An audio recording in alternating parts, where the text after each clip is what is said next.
Hello. आज के इस वीडियो लेक्चर में हम कुछ बेसिक डेफिनेशंस एंड टर्म्स सीखने वाले हैं, जैसे कि atoms, molecules, atomic mass, gram atomic mass, average atomic mass, molecular mass, gram molecular mass and atomicity. So आज का वीडियो लेक्चर जो होगा, जो टर्म्स होंगी वो आगे हेल्पफुल रहेंगी टू लर्न मोल कॉन्सेप्ट। आगे वाला जो वीडियो लेक्चर होगा उसमें मोल कॉन्सेप्ट पढ़ेंगे। मोल कॉन्सेप्ट बहुत ही इंपॉर्टेंट टॉपिक है, तो उसको अच्छे से समझने के लिए इस वीडियो लेक्चर को अच्छे से देखिए। So let's start atoms and molecules. So atom की डेफिनेशन हमें काफ़ी पहले से ही पता है। एटम्स क्या होते हैं? The smallest particle of an element which may और may not have independent existence. यानी कि किसी भी मैटर का या किसी भी एलिमेंट का वो छोटे से छोटा पार्टिकल जिसकी इंडिपेंडेंट एग्जिस्टेंस हो भी सकती है और इंडिपेंडेंट एग्जिस्टेंस हो भी नहीं सकती है। इसका मतलब क्या है कि जो एटम होते हैं किसी एलिमेंट के, वो अपने कंबाइंड स्टेट में भी हो सकते हैं। ठीक है, जैसे ऑक्सीजन है, ऑक्सीजन कैसी फॉर्म में एग्जिस्ट करती है? O2 के फॉर्म में, यानी कि दो ऑक्सीजन के एटम एक दूसरे के साथ मिले हुए हैं। ठीक है, नाइट्रोजन है वो कैसे करती है? N2। और सल्फर है वो अपनी एसिड की फॉर्म में, फास्फोरस है वो अपनी P4 की फॉर्म में एग्जिस्ट करता है। सो ये अपनी इंडिपेंडेंट एग्जिस्टेंस नहीं है, अपनी कंबाइंड स्टेट में रहते हैं। बट कुछ एटम्स होते हैं जो अपनी इंडिपेंडेंट एग्जिस्टेंस हो सकती है। जैसे आयरन है, वो अपनी कंबाइंड स्टेट में नहीं होता है। वो आयरन यानी कि एक मोनो एटॉमिक है। उसके अलावा helium gas, neon gas, argon gas, ये सब गैसेस जितनी भी नोबल गैसेस होती हैं या मोस्टली मेटल्स होती हैं जो अपनी इंडिपेंडेंट एग्जिस्टेंस कर सकते हैं वो। ठीक है, तो एटम्स कितने तरह के हैं? ओबियसली जितने टाइप्स के हमारे एलिमेंट्स होंगे, अबाउट 114 या 118 टाइप्स के हमारे एलिमेंट हैं, तो उतने टाइप्स के हमारे पास क्या होते हैं? एटम्स है। सो प्रेडिक्टेबल अब आगे सीखेंगे तो उसमें जितने भी एलिमेंट्स हैं उनके सबके पास क्या होते हैं? उनके एटम्स होते हैं। कुछ एटम्स इंडिपेंडेंट एग्जिस्ट कर सकते हैं, जैसे आयरन, हीलियम, नियोन, कार्बन, निकल, कोबाल्ट एक्सेट्रा। और कुछ इंडिपेंडेंट एग्जिस्टेंस नहीं होती उनकी, वो कंबाइंड स्टेट में एग्जिस्ट करती हैं। O2, N2, फ्लोरीन गैस है वो कैसे एग्जिस्ट करती है? F2Cl2, Br2, ब्रोमीन जो होता है, और आयोडीन, ये अपनी कंबाइंड स्टेट में एग्जिस्ट करती हैं। ठीक है, नाउ मॉलिक्यूल्स क्या होते हैं? मॉलिक्यूल्स क्या होते हैं? Smallest particles of a substance है वो सब्सटेंस, किसी सब्सटेंस का स्मॉलेस्ट पार्टिकल। अब सब्सटेंस क्या हो सकता है? वो एलिमेंट भी हो सकता है और कंपाउंड भी हो सकता है। यानी किसी एलिमेंट का या किसी कंपाउंड का smallest particles which is the capable of independent existence is known as the molecules है। देखो, मॉलिक्यूल हमेशा इंडिपेंडेंट एग्जिस्ट कर सकता है, बट एटम इंडिपेंडेंट एग्जिस्ट कर भी सकता है और नहीं भी कर सकता है। ठीक है, मॉलिक्यूल हमेशा इंडिपेंडेंट एग्जिस्टेंस होगी उसकी। फॉर एग्जांपल F2 है, ये क्या है? मॉलिक्यूल है, डायटोमिक मॉलिक्यूल है। क्लोरीन है H2, हाइड्रोजन है।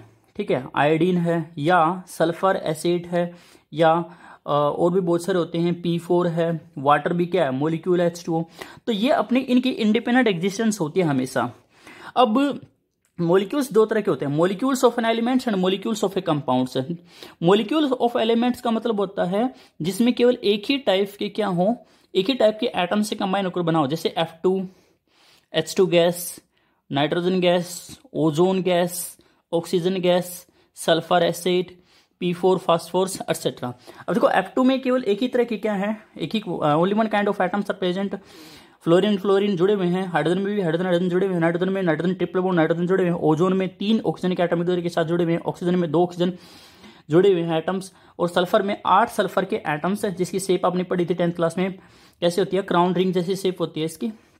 ठीक है, P4 जो फास्फोरस है हमारी, उसमें 4 फास्फोरस के एटम टेट्राहेड्रल एक दूसरे के साथ जुड़े हुए, आगे पढ़ोगे। So these are the molecules of elements. उसके बाद होते हैं molecules of a compounds. Molecules of a compounds, उसमें क्या होता है? जैसे डिफरेंट टाइप के एटम जब कंबाइन करते हैं then they will form the compounds. For example in water, तो हाइड्रोजन और ऑक्सीजन एक दूसरे के साथ कंबाइन हो रहे हैं। आपने लॉ ऑफ केमिकल कॉम्बिनेशन पढ़ा था। तो हाइड्रोजन, 2 हाइड्रोजन और 1 ऑक्सीजन एटम कंबाइन होकर क्या बनाने? Water molecule. या ग्लूकोज है C6, ग्लूकोज क्या आती है आपकी? C6H12O6। या फिर सुक्रोज है C12H22O11। या कार्बन डाइऑक्साइड है CO2। जितने भी आपके पास अमोनिया है NH3, मीथेन गैस है CH4 etcetera. So these are the molecules of a compounds. So molecules दो तरह के होते हैं हमारे, homo atomic and hetero atomic. The word means homo, word homo means होता है आपका सेम, एंड एटॉमिक्स, तो ऐसे एटम मीन्स एटम्स, सो ऐसे मॉलिक्यूल्स जो एक ही काइंड के एटम से बने हो उनको क्या बोलते हैं, होमो एटॉमिक है। जैसे P4, S8, O2, N2, F2, Cl2। अब P4 में फास्फोरस से बना हुआ है, केवल कोई दूसरी काइंड का एटम नहीं है इसमें, तो उसको बोलेंगे होमो एटॉमिक मॉलिक्यूल्स। हिट्रो का मतलब होता है different, the word hetero means different. So these are the molecules in with different atom combined to form the compound. For example, CO2, H2O, all these are the heteroatomic molecules. Now atomic अब मैं atom की बात कर ली और molecule की बात कर ली, तो उनके मास की बात करते हैं, एटॉमिक एंड मॉलिक्यूलर मास। जब भी हम कोई रिएक्शन करवाते हैं तो हम ऐसे पढ़ते हैं कि 10 ग्राम हाइड्रोजन रिएक्ट कर गया किसी पर्टिकुलर ग्राम ऑक्सीजन के साथ और वाटर की फॉर्मेशन हुई। फॉर एग्जांपल जैसे आपका हाइड्रोजन है, 2 ग्राम हाइड्रोजन कंबाइन कर रहा है आपका, ठीक है, और वो 16 ग्राम ऑक्सीजन के साथ कंबाइन कर रहा है, या फिर कुछ भी और भी है, तो वो कुछ वाटर मॉलिक्यूल बना रहा है तो 18 ग्राम वाटर बनाएगा। तो बेसिकली हम मास से डील करना पड़ता है, तो मास को स्टडी करना हमारे लिए इंपॉर्टेंट होता है क्योंकि मास को मेजर करना इजी होता है। So during chemical reactions we have to measure some different kind of property and one of them is the mass. सो हमें मास के बारे में पता होना जरूरी है, तो एटॉमिक एंड मॉलिक्यूलर मासेस के बारे में जानेंगे। हमने 9th क्लास में ही पढ़ा था कि एटम्स इतने छोटे होते हैं कि उनको हम एक पर्टिकुलर जो स्मॉलेस्ट एटम है उसको देख पाना भी मुश्किल होता है, हालांकि इलेक्ट्रॉन माइक्रोस्कोप से उसकी फोटो ले सकते हैं हम। तो इतने क्वेश्चन आता है इतने छोटे एटम का हम मास कैसे मेजर करते हैं, ठीक है। तो इसके लिए थोड़ा सा मैं आपको बता रहा हूं, N atom of an element is so small particle that this mass can not be determined even with the help of a most sensitive balance. Obviously अगर हम एटम को हम देख ही नहीं सकते तो कितना भी सेंसिटिव बैलेंस हो हमारे पास, उससे हम एटम का मास मेजर नहीं कर सकते। For example, by an direct method absolute mass of a hydrogen atom was found to be 1.6736 multiply 10⁻⁻⁻24 gram. अब ये कितना छोटा है आप देख लो, 1.6736 को आप 10⁻24 से डिवाइड कर रहे हो, तो बहुत ही स्मॉलेस्ट यूनिट है, तो इसको मेजर करना बहुत ही मुश्किल है, नहीं कर सकते हम ऑब्वियसली, ठीक है। So such extremely small numbers are very inconvenient for the calculations. This difficulty was overcome by the expressing the atomic mass as the relative mass. अब इस जो ये डिफिकल्टी थी इससे कैसे निजात पाया, अब हम मास एब्सोल्यूट मास ना मेजर करके हम रिलेटिव मास मेजर करते हैं। रिलेटिव मास का मतलब होता है किसी के साथ कंपेयर करके, that means with respect to the mass of an atom of a standard substance. अब इसमें क्या करना होगा, हमें कोई एटम पकड़ना होगा और उस एटम को पकड़ के हम बोल देंगे कि भाई इसका मास 1 यूनिट है, ठीक है, और सभी का जो मास होगा इसके मास के साथ कंपेरिजन करके हम कर सकते हैं। फॉर एग्जाम्पल, मान लो ये मेरे पास 4 पेन है और इनका मास नहीं पता है मुझे, ठीक है, लेकिन इस पेन का मास कह दूं कि इस पेन का मास 1 यूनिट है, ठीक है, तो मैंने इसको एज ए स्टैंडर्ड मान लिया कि ये जो पेन है रेड वाला इसका मास है 1 यूनिट। तो मुझे अगर 3 पेन का मास अलग अलग बताना होगा तो मैं क्या करूंगा, मैं इसके साथ कंपेरिजन करके बता सकता हूं। मैं कह सकता हूं कि ये ब्लू वाला पेन है रेड वाले पेन से 2 टाइम्स क्या हैवियर है। सो क्या हो जाएगा इसमें कि ये वाला मास एक स्टैंडर्ड है और इससे ये वाला मास क्या है 2 टाइम्स हैवियर है। तो ये क्या, इसको क्या बोलूंगा मैं, 1 ग्राम बोल सकता हूं, तो इसको क्या बोलूंगा मैं 2 ग्राम बोल सकता हूं। फिर मैं कह दूं ब्लैक वाला पेन का मास कितना होगा, अगर ब्लैक वाला पेन इस रेड वाले पेन से कितने गुना भारी है 10 टाइम्स है, तो इसको बोलूंगा कितने यूनिट है 10 टाइम्स है। फोर्थ पेन अगर मान लो 50 times heavier than this one है, तो क्या बोलूंगा मैं इसको 50 यूनिट्स। तो ऐसे हम रिलेटिव मास फाइंड आउट करते हैं किसी पर्टिकुलर एलिमेंट के मास को स्टैंडर्ड मान के, ठीक है। तो सबसे पहले अर्लियर टाइम में मैंने हाइड्रोजन को एज ए रेफरेंस सेट किया था, हाइड्रोजन का मास माना था 1 यूनिट, बट उसके बाद रेफरेंस हमने शिफ्ट कर दिया था ऑक्सीजन पर, क्योंकि ऑक्सीजन ज्यादा रिएक्टिव थी और वो बहुत सारे कंपाउंड फॉर्मेशन भी करती थी। ऑक्सीजन का मास आपको पता है 16 ग्राम होता है, तो मुझे अगर मान लो किसी का मास बताना है तो 16 ऑक्सीजन का मान रखा है, तो ऑक्सीजन के 1/16 टाइम्स मास से जितनी गुना वो भारी होगी वो इसका मास होगा। अब रिसेंटली जो मास को एज ए स्टैंडर्ड माना गया है वो कौन माना गया है, स्टेबल आइसोटोप ऑफ कार्बन 12, यानी कि जो कार्बन 12 है आपका, कार्बन 12 का मतलब होता है, कार्बन के आपने आइसोटोप पढ़े हैं, 3 आइसोटोप्स होते हैं, carbon 12, carbon 13 and carbon 14. Isotopes क्या होते हैं? Iso means same and top means atomic number.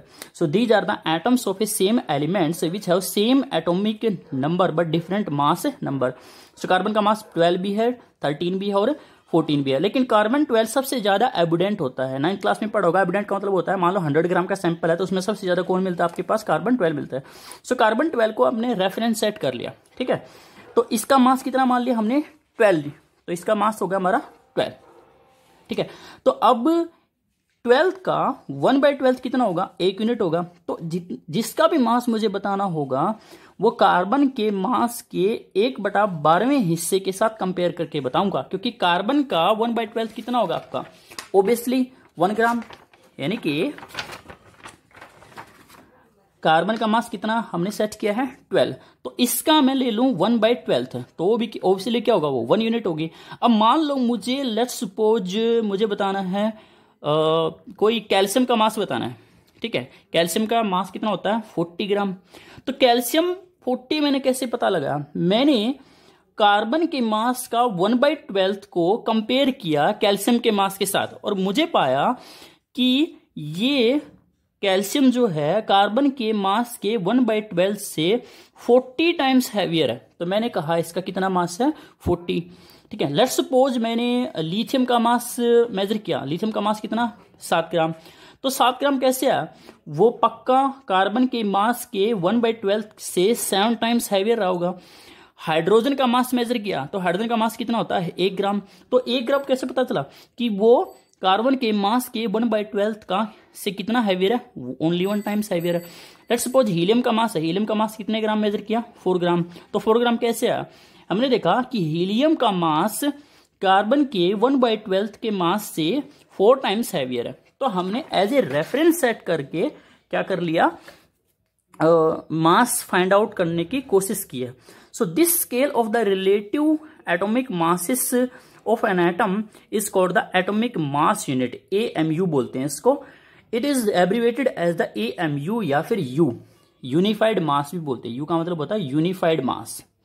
Unified mass. So atomic mass unit. Atomic mass unit क्या है? हमने एक रेफरेंस सेट कर ली है जो किसके इक्वल होती है? 1/12 of mass of carbon 12 isotope. So 1 atomic mass को कैसे डिफाइन करूंगा? 1 AMU is defined as the quantity of the mass equal to 1/12 of mass of an carbon atom of 12. तो ज्यादा कंफ्यूज होने की बात नहीं है इसमें.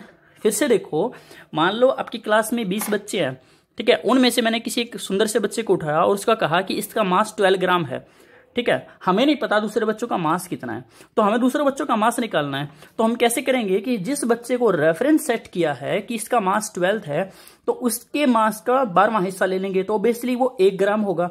अब दूसरे बच्चों का मास उसके 1/12 जो मास होगा उसका उसके साथ कंपेयर करेंगे. अब जो उससे जितना ज्यादा भारी होगा उसको क्या बोलेंगे? मान लो किसी बच्चे का वजन मिला 40 ग्राम. ठीक है, तो 40 ग्राम कैसे आया हुआ? 40 ग्राम तब आया होगा जब जो रेफरेंस वाला बच्चा है उसके मास का 1/12 क्या होगा और उसके 1/12 से 40 टाइम्स अगर वो हैवियर है तो हम क्या बोलेंगे? उसको 40 ग्राम उसका क्या होगा? मास होगा. ओके, सो एटॉमिक मास यूनिट या फिर unified mass is defined as the quantity of the mass equal to 1/12 of the mass of an atom of the carbon 12 isotope. So atomic mass क्या हुआ? Atomic mass is equal to mass of an atom divided by 1/12 of mass of carbon 12.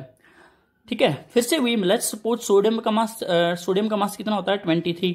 तो sodium का मास 23 कैसे है? मास of an atom यानी कि sodium की एक एटम का मास है divided by 1/12 of mass of the carbon 12.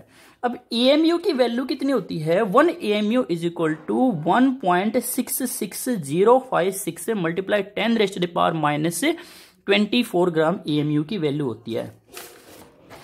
Now atomic mass of an element को कैसे डिफाइन कर सकते हैं? Atomic mass of an element is defined as average relative mass of an atom of carbon 12 taken as 12. अब हम obviously एक तो average mass होता है और दूसरा क्या होता है? Relative.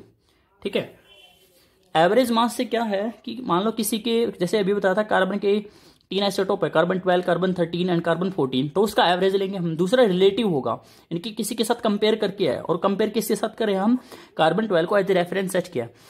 So atomic mass number which expresses as to how many times an atom of the element is heavier than 1/12 of mass of the carbon 12। तो सबसे सिंपलेस्ट डेफिनेशन ये है कि किसी एटॉमिक मास का मतलब होता है कि कितने टाइम कोई चीज 1/12 ऑफ मास ऑफ कार्बन 12 से ज्यादा हैवियर है, ज्यादा भारी है। ठीक है, तो लेट्स सपोज इस पेन का मुझे मास बताना है, तो मैं क्या करूंगा, इस पेन के मास को कंपेयर करूंगा 1/12 ऑफ मास ऑफ कार्बन 12। अगर ये मान लो 36 गुना भारी है, तो मैं कहूंगा इसका मास कितना है, 36। सो atomic mass of an element as compared to carbon 12 isotopes. This is also known as the unified atomic mass. For example, atomic mass of carbon क्या है, 12 unified या फिर 12 AMU। अब देखो, जब भी मास ऑफ ग्राम में एक्सप्रेस करते हो या फिर यू में या AMU में, यू और AMU तो सेम होती हैं। अगर किसी का मास ऐसे लिख रखा है 12U, तो वो उसका मतलब है वो एक एटम के मास की बात कर रहा है, एक्चुअल मास की बात कर रहा है। लेकिन अगर किसी का मास ग्राम में लिख रखा है, मान लो कार्बन का मास यहीं पर ग्राम में लिखा होता, ऐसे लिख रखा होता 12 ग्राम, तो उसका मतलब होता है वो एक मोल में कितने होते हैं, 6.02 टू मल्टीप्लाई 10⁻23 एटम्स की बात कर रहा है, वो हम डिस्कस करेंगे लेटर में। सो 1 AMU का मतलब होता है 1 डिवाइडेड बाई 6.02 टू मल्टीप्लाई 10⁻23, जो कितना आएगा 1.6656 मल्टीप्लाई 10⁻⁻24 ग्राम आएगा। ठीक है, so concept of average atomic मास, ये भी काफी इंपॉर्टेंट है, 9th क्लास में आपने पढ़ा था। फिर से बता रहा हूँ, आइसोटोप्स क्या होते हैं, iso means same and top means atomic number. These are the atoms of the same element which have different mass number and but same atomic number. ठीक है, तो लेट्स सपोज हम बात करें हाइड्रोजन की, तो हाइड्रोजन के 3 आइसोटोप हैं, hydrogen 1 and hydrogen 2 and hydrogen 3 इसको ड्यूटेरियम भी बोलते हैं और इसको क्या बोलते हैं, ट्रीटियम। तो सैंपल है मान लो आपके पास हाइड्रोजन का, तो उसमें हाइड्रोजन 1 भी है, 2 भी है और 3 भी है।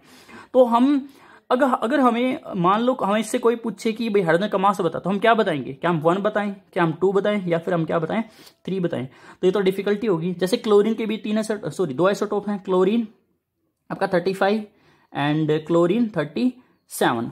तो हम क्लोरीन का मास क्या बताएं, हम 35 बताएं या 37 बताएं। कार्बन के भी 3 आइसोटोप है, कार्बन 12, 13 एंड 14 से, तो हम क्या बताएं कार्बन का मास, हमसे कोई पूछे। तो इससे निजात पाने के लिए हमने किसका सहारा लिया, average atomic mass. Average atomic मास का मतलब होता है कि मान लो लेट्स सपोज 100 ग्राम का आपके पास सैंपल है।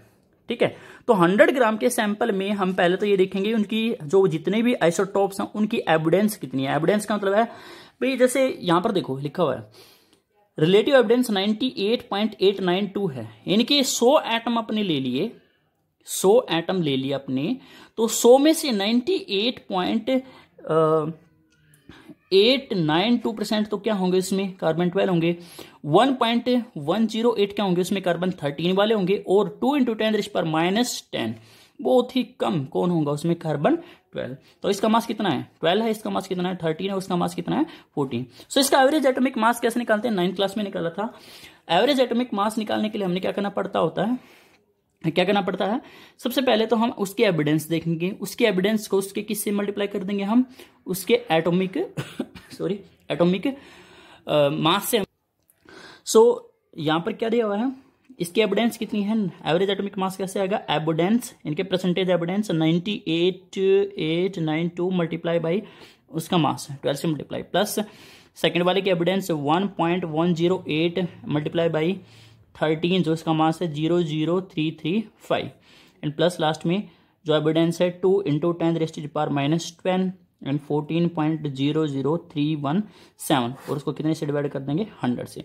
सब जो मास आएगा जितना भी कैलकुलेशन करने के बाद आएगा अप्रोक्स 12 के आसपास आएगा, तो उसको क्या बोलेंगे हम, एवरेज एटॉमिक मास। ओके, नाउ ग्राम एटॉमिक मास या फिर ग्राम एटम का मतलब क्या होता है, जब भी हम मास को बताते हैं AMU की फॉर्म में या फिर U की फॉर्म में, वो हम बताते हैं actual mass of the atom, that means mass of 1 atom. But जब भी मास ग्राम में लिखा होता है उसका मतलब होता है 1 मोल सब्सटेंस का मास होता है वो। सो एटॉमिक मास एक्सप्रेस्ड इन ग्राम और it is the mass of 6.02 to multiply 10⁻23 atoms. So atom gram atomic मास क्या होता है? सिंपल सी डेफिनेशन है, कोई आपसे पूछे तो उसका मतलब होता है जब एटॉमिक मास को हम ग्राम में एक्सप्रेस करते हैं उसको बोलते हैं ग्राम एटॉमिक मास, या फिर इतने एटम्स का मास क्या कहलाता है? ग्राम atomic mass. For example gram atomic mass of carbon 12 कितना होगा? 12 ग्राम। तो इस 12 ग्राम का मतलब क्या होता है कि that means this is the mass of 6.02 to multiply 10⁻23 atoms of carbon. ठीक है, तो बहुत ही अच्छा सा डिफरेंस है, ये आपको पता होना चाहिए। एक तो लिख रखा है 12 AMU और दूसरा लिखा होता है आपके पास 12 ग्राम। तो इनमें अगर आपसे एग्जाम में डिफरेंस पूछ ले what is the difference between 12 AMU and 12 gram, तो you have to tell that 12 AMU is the mass of a single atom of carbon but 12 gram is the mass of 6.02 to multiply 10⁻23 carbon atoms. Note the actual mass of one atom of an element is known as the actual mass of the atom. एक atom का mass पूछ ले तो वो actual mass होता है, लेकिन अगर मोल में पूछे, ग्राम में पूछे तो कितने एटम का होता है? इतने। Molecular mass it is defined as the average relative mass of its molecules as compare to mass of an atom of carbon 12 taken as the 12। क्या कह रहा है ये? मोलिकुलर मास का मतलब होता है, अब ये भी एवरेज ही बताना है और रिलेटिव होता है। रिलेटिव किसके साथ कंपेयर करके बताना है? कार्बन 12 के साथ। ठीक है, कि कार्बन 12 के साथ कंपेयर करने के बाद कितने ज्यादा heavier, how many times of heavier a molecule is from carbon 12 isotopes 1/12 of the carbon 12 isotopes, that is known the molecular mass. ये क्या बोल सकते हैं? Sum of mass of all the atomic mass express in gram is known the gram molecular mass. ठीक है, let's suppose मेरे पास क्या है? H2O। तो मुझे अगर इसका क्या बताना है? मोलिकुलर मास बताना है। तो मोलिकुलर मास कैसे बताऊंगा इसका मैं? भी 2 हाइड्रोजन है multiply mass of 1 hydrogen plus एक कौन इसमें? ऑक्सीजन, तो मास ऑफ ऑक्सीजन। तो क्या लिखूंगा? 2 × 1 प्लस ऑक्सीजन का मास कितना होता है? 16, तो 18U या फिर AMU। ये केवल एक मॉलिक्यूल का मास है, याद रहे। एक वाटर के मॉलिक्यूल का मास कितना है? 18U या फिर 1 AMU। हाँ, अगर मैंने इसी को लिख दिया होता 18 ग्राम तो उसका मतलब होता कि ये मास 6.2 टू मल्टीप्लाई 10⁻23 वाटर मॉलिक्यूल्स का मास है, ना कि एक मॉलिक्यूल का मास है, याद रहे। ठीक है, सो when molecular mass is expressed in gram, that is known as the gram molecular mass, or we can say gram molecular mass means it is the mass of 6.02 to multiply 10⁻23 molecules की मास की बात कर रहा है वो। So gram atomic mass, that is the atomic mass expressed in grams, which is equal to gram atoms, or that is the mass of 6.02 to multiply 10⁻23 atoms. And gram molecular mass is, that means that is the mass of mass expressed in grams, और gram molecules भी बोल सकते हैं उसको, and that is the mass of 6.02 to multiply 10⁻23 molecules. Now atmosity. एटमोसिटी का मतलब होता है, ये 9th क्लास में पढ़ ली थी। एटमोसिटी का मतलब होता है कि किसी एलिमेंट के फॉर्मूले में जो भी आपका एलिमेंट है तो उसके फॉर्मूले में कितने एटम्स एग्जिस्ट करते हैं। जैसे ऑक्सीजन है तो ऑक्सीजन में कितने एटम से बना हुआ? 2 एटम से, तो उसकी एटमोसिटी कितनी है? 2। सल्फर है, ऐसे 8 सल्फर के एटम एक दूसरे के साथ मिलकर मिलते हैं तो उसमें एटमोसिटी कितनी है? 8। ठीक है, तो नीचे पैर में लिखा होता है जैसे P4 है तो एटमोसिटी कितनी होगी? 4 होगी। That is known as atomicity. Number of the atom present in 1 molecule of a substance and 1 molecule of element is known as atomicity. तो हीलियम, नियोन, आर्गन, इन सब गैसेस की एटमोसिटी कितनी होगी? 1, क्योंकि ये एक ही एटम से मिलकर बने हैं। ठीक है, another definition of Avogadro law. Avogadro law आपने क्या पढ़ा था? Equal volume of all gases contain equal number of the molecules at STP, या फिर जो भी आपकी कंडीशन दी हुई है टेम्परेचर प्रेशर की वो सेम होनी चाहिए। क्या बोला था आपने? मान लो 2 डब्बे हैं आपके पास है, डब्बा A एंड डब्बा B। एक में ऑक्सीजन फिलअप किया और ऑक्सीजन में कौन फिलअप किया? नाइट्रोजन गैस फिलअप किया। अब इनका वॉल्यूम सेम कर दिया और कंडीशन भी सेम रख दी। लाइक कंडीशन रख दी 30 डिग्री सेल्सियस हमारा टेम्परेचर है और 1 एटमॉस्फेयर हमारा क्या है? प्रेशर है। तो इक्वल वॉल्यूम हो गए दोनों गैसेस के और equal condition of temperature and pressure होगी। So they must have same number of molecules. जितने मॉलिक्यूल्स A डब्बे में होंगे उतने मॉलिक्यूल्स नाइट्रोजन के कितने होंगे? B डब्बों में होंगे, irrespective of nature of the gas. अब दूसरी डेफिनेशन क्या है? 22.4 लीटर आप कोई भी गैस ले लो, चाहे आपके पास हीलियम हो, नियोन हो, आर्गन हो, वटएवर कोई सी भी गैस हो, आपसे वो डिपेंड नहीं करता। अगर वो 22.4 लीटर है या फिर ml में कितनी हो जाएगी 22,400 ml है, कोई भी गैस ले ली, वो STP पर है, स्टैंडर्ड टेम्परेचर प्रेशर, तो उसका कितना वेट होगा, वो उसका मास होगा molar mass of A gas के इक्वल होगा। यानी कि लेट्स सपोज ये आपके पास 22.4 लीटर का आपके पास क्या है, कोई भी वेसल है, यूटेंसिल है, और उसमें आपने कौन सी गैस ले ली, CO2 गैस फिल कर ली और कंडीशन रखी STP, standard temperature and pressure. ठीक है, तो स्टैंडर्ड टेम्परेचर प्रेशर में क्या है, आपका जो आपका टेम्परेचर रहेगा 0 डिग्री सेल्सियस रहेगा, और जो प्रेशर रहेगा वो कितना रहेगा 1 एटमॉस्फेयर प्रेशर रहेगा। तो स्टैंडर्ड टेम्परेचर प्रेशर पर इस मास, जो ये गैस का वॉल्यूम है 22.4 लीटर लिया, तो इसका मास कितना होगा, ये मास होगा मोलर मास ऑफ CO2, और मोलर मास कितना होता है CO2 का 44 gram. Okay, so at STP 22.4 litre of any gas which is equal to 1 mole of that gas and is equal to molar mass of gas. Okay, thank you. Next lecture में मिलते हैं mole concept के साथ।